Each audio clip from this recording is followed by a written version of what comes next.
Hello friend, welcome to our channel shortcut lifestyle. आज के 23 জানুয়ারি সেই ছুটিতে আমরা বেরিয়ে পড়লাম একটু লাঞ্চের জন্য। আমরা যাচ্ছি বারাসাতের দিকে। দেখি কোন রেস্টুরেন্টটা খালি পাই, সেখানের খাবারের কোয়ালিটিটা কীরকম, সেখানের প্রাইস কীরকম সব তোমাদের আমরা জানিয়ে দেবো। এই ভিডিওর মাধ্যমে তোমরা জানতেও পারবে।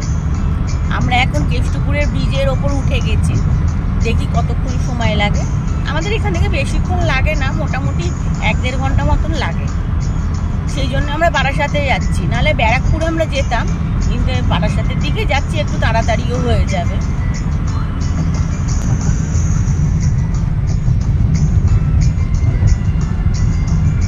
রাস্তাঘাট মোটামুটি আজকে ফাঁকা।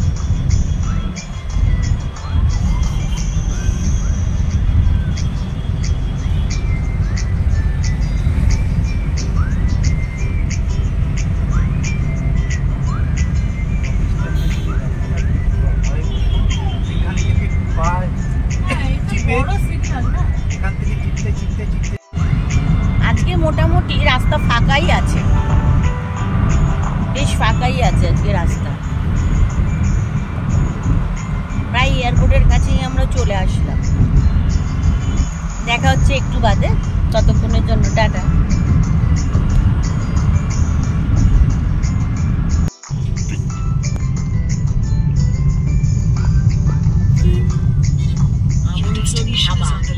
এই চলে আসলাম ডিবাপুর কাছে, এই তো ডিবাপুর। তারপরে আসে ওই পাশে আছে আমন্ত্রণ ধাবা। এইগুলো কি অবস্থা, কোথায় গাড়ি রাখবো?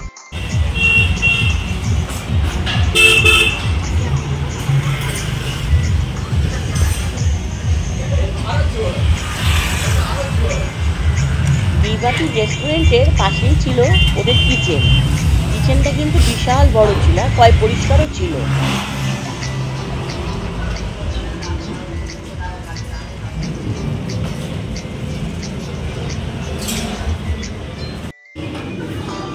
এখানে একটা মকটেলের কাউন্টারও ছিল। রেস্টুরেন্টের অ্যাম্বিয়েন্সটা খুবই ভালো ছিল।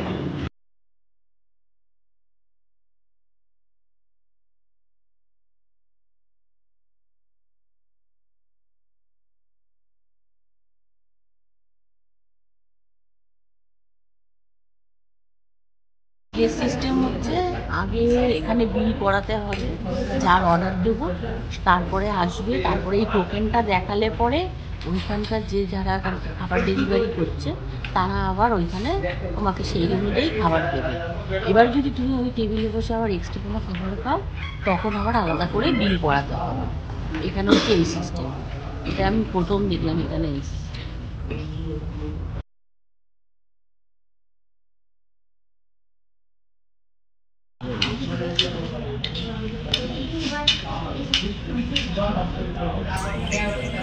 ওটা কি মাটন? না মাটন, মাটন লুকিয়ে আছে। গরম আছে কিন্তু, আরো আছে নিশ্চয়ই। মাটন লুকিয়ে আছে, এইটু মাটন। এখানে মটনের পিসটা খুব ভালো দিয়েছে আর খুব নরম, আর কোয়ান্টিটি প্রচুর দিয়েছে। এখন জানি না আমরা খেয়ে দিতে পারবো কিনা। বাড়ি নিয়ে যাবো? হ্যাঁ, বাড়ি নিয়ে যাবো। আর চিকেনের পিসটাও খুব সুন্দর দিয়েছে, বিশাল বড় একটা চিকেনের পিস দিয়েছে।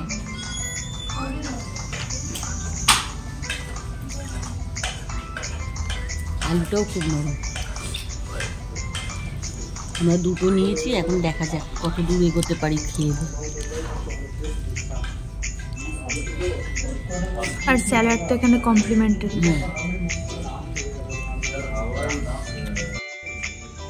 এখানে একটা জিনিস খুব অবাক লাগলো, এখানে মেনুতে দেখলাম সাইড ডিশ রয়েছে, যেমন চিকেন কষা, মাটন কষা, আরও নানা রকম। কিন্তু সেগুলো আমরা খাই কি দিয়ে? সাধারণত নান দিয়ে, পরোটা দিয়ে, রুটি দিয়ে। সেরকম কোনো এদের সিস্টেমই নেই। সাইড ডিশটা করে রেখেছে, কিন্তু পরোটার কোনো সিস্টেম নেই। অথচ দেখছি বাইরে একটা বিশাল বড় চাটু রাখা রয়েছে। তারা কেন রেডি করে দিল না জানি না।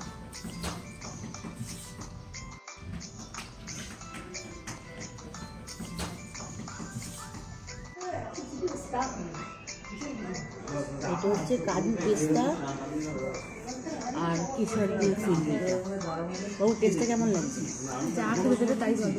হ্যাঁ, মিষ্টিটা কম আছে, ঠিকই আছে। ফিঞ্জি তো অবশ্যই মিষ্টি কমই হয়। আর ওই যে আইসক্রিমটা একটা আইসক্রিম আছে না, কুলফি আইসক্রিম, কুলফি আইসক্রিমের মতো রাবড়ি টাইপের ভালো।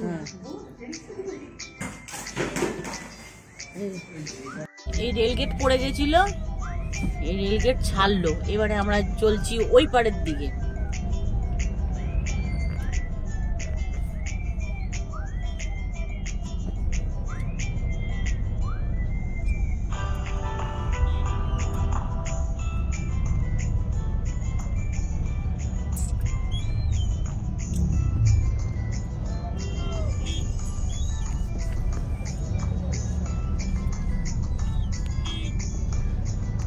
তোমরা তো দেখলে আমরা লাঞ্চ করতে এসেছিলাম ডিবাপিতে। তা ডিবাপিতে বিরিয়ানির প্রচুর নাম শুনেছিলাম, সেই কারণেই আসা। এখানকার বিরিয়ানির টেস্ট একদম আমাদের কারোর পছন্দ হয়নি। তবে হ্যাঁ, এখানকার মাটন আর চিকেন পিস কি আলু খুবই ভালো, মানে বড় পরিমাণেই দিয়েছিল আর খুব সফট ছিল, সেগুলোই প্রত্যেকটাই খুব সফট ছিল। যাই হোক, দামের তুলনায় কিন্তু বিরিয়ানির মানে টেস্টটা একদম আমাদের ভালো লাগে। আর তারপরে আমরা লাস্টে নিয়েছিলাম ফিরনি। ফিরনিগুলো নিয়েছিল 70 টাকা করে, 3টে 210 টাকা নিয়েছে। সেটা টেস্ট খুবই ভালো ছিল। তাতে ছিল কেশর, পেস্তা, কাজু, এমনি এগুলো টেস্টে যে কোনো জিনিসে দিলেই টেস্ট ভালো হয়ে যায়। যাই হোক, এখন আমরা বাড়ির দিকে রওনা দিলাম। এবার দেখা যাক অন্য কোথাও যাই বাড়ি যেতে যেতে, নাকি বাড়িতেই যাই সেটা দেখি, তারপরে দেখা যাক।